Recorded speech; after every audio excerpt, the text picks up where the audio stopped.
Yes, good morning, students. Today we will discuss the topic the Iraq invasions. On 19 March 2003, the US launched its invasion of Iraq. Yes, that was given the name Operation Iraqi Freedoms, and more than 40 other countries joined in this. The US led the coalition of willings, but UN refused to the invasions. But the invasion was to prevent. What was the reason behind the invasion? The invasion was to prevent Iraq from developing weapons of mass destructions. कि US जो था उसने ये कहा कि जो Iraq है वो मास WMD weapons of mass destructions जो है वो डेवलप कर रहा है और इसलिए इसको रोकने के लिए इस पे हमला करना है. बट यूएन ने रिफ्यूज़ कर दिया उसको. यूएन ने कोई भी वॉर करने के लिए. बट 40 कंट्रीज़ जो थे ये ज्वाइन हो गए. इन्होंने इस पर इन्वेजन किया. And there was no evidence of the WMD has been found in the Iraq. कि वहाँ पर कोई भी जो था एविडेंस पाया ही नहीं गया कि उनके पास जो है वेपन ऑफ मास डिस्ट्रक्शंस जो डेवलप होते हैं. what was the motive of the USA was behind this? Reason was the main reason was that USA wanted to control the Iraqi oil fields. One reason was that the US wanted to control the Iraqi oil fields and also wanted to make the friendly relations with the Iraq. कि USA के अपने purposes थे. उसने ये गलत information दी कि वहाँ पर जो है वर्ल्ड मास डिस्ट्रक्शंस जो डेवलप हो रहे हैं, weapons of the mass destructions जो है डेवलप हो रहे हैं. लेकिन उसका मोटिव जो था उसका यही था कि he wanted to control the Iraqi oil fields and also wanted to make a friendly relations with the US. And the government of the Saddam Hussein कि उस समय जो वहाँ का जो रूलर था, गवर्नर था, वो सदाम हुसैन था. और प्रेसिडेंट जो था, और वो जब इतनी कंट्रीज ये किसी भी कंट्री के ऊपर जो है हमला करती हैं तो वो कंट्री ऑटोमेटिकली जो है वो हार जाती है. और इसलिए जो था सदाम हुसैन की गवर्नमेंट जो थी वो हार गई. लेकिन USA has not been able to pacify Iraq. पर यूएसए तब भी वहाँ पर जो है वो वहाँ पर पैसिफाई मीन्स कंट्रोल करने का, वहाँ पर शांति बनाए रखने को सक्सेसफुल नहीं हुआ. USA the USA has lost over 3,000 million personal in the war. की यूएस ने जो है 3,000 अपने जो उसमें वॉर में अपने मिलिटेंट से वो खो दिए थे. बट जो इराक था उनकी जो कैजुअलिटी जो है मोर देन 50,000 थी. और mostly the Iraq people were protested against the US. की मोस्टली जो थे इराक के लोग जो थे वो यूएस के अगेंस्ट प्रोटेस्ट करने लगे. उन्होंने ये कहा कि इन्होंने गलत किया और हमारे लोगों को मरवा दिया है.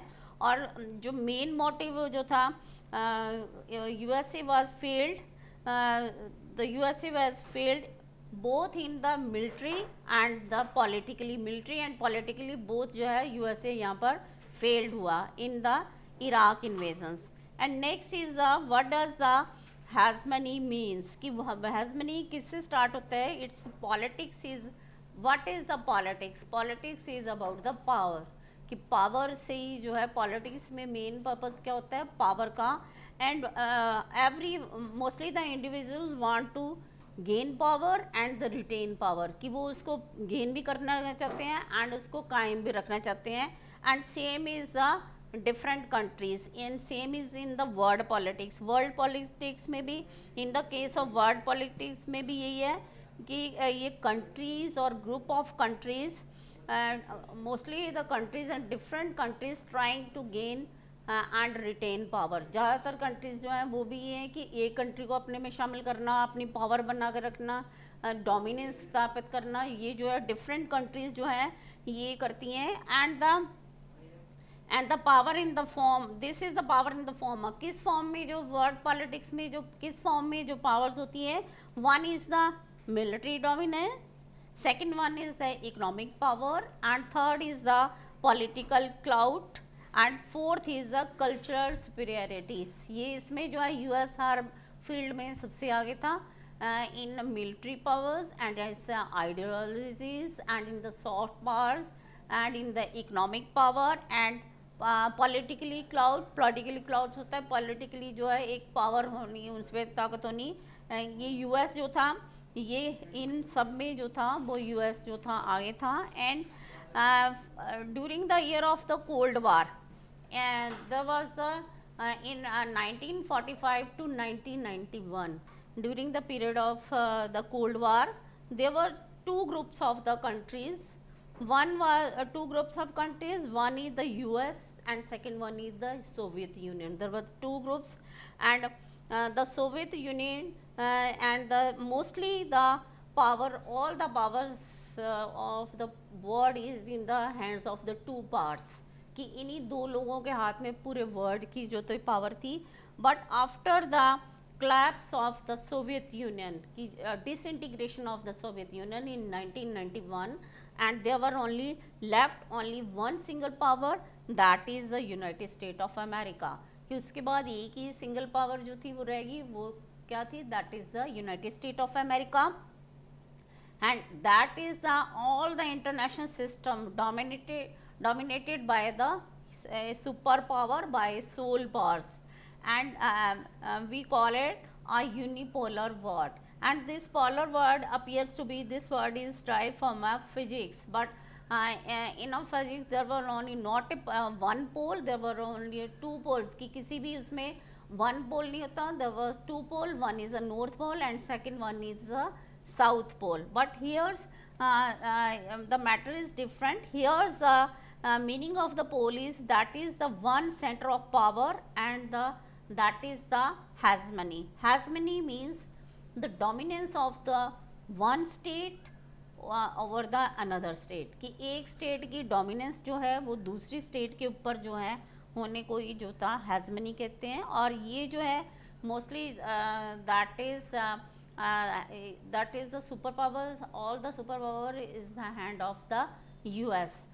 आज भी जो है यूएस जो है उसकी हेजमनी हम कहीं उसमें देखते हैं, hegemony as a hard power, hard powers, and hegemony as a structural power, that is the inner structure power, and hegemony as a soft power. Hard means there are the military powers and the strength, and structural means that is the economics and free and fair trade, and third one is the soft.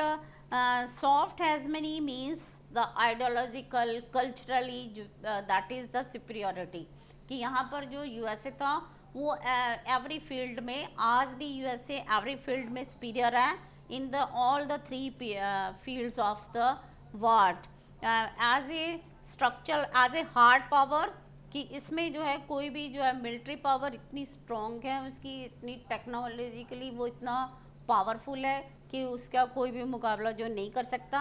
And second one is the structure power, कि पूरा जो है all the open world economic जो है, world economics totally depend on the US. And third one is the ideological, cultural, and all the culturally, all the that is all the country influenced by the USA. These are the three that we will discuss tomorrow. Tomorrow we will discuss hegemony as a hard powers. Yes, thank you.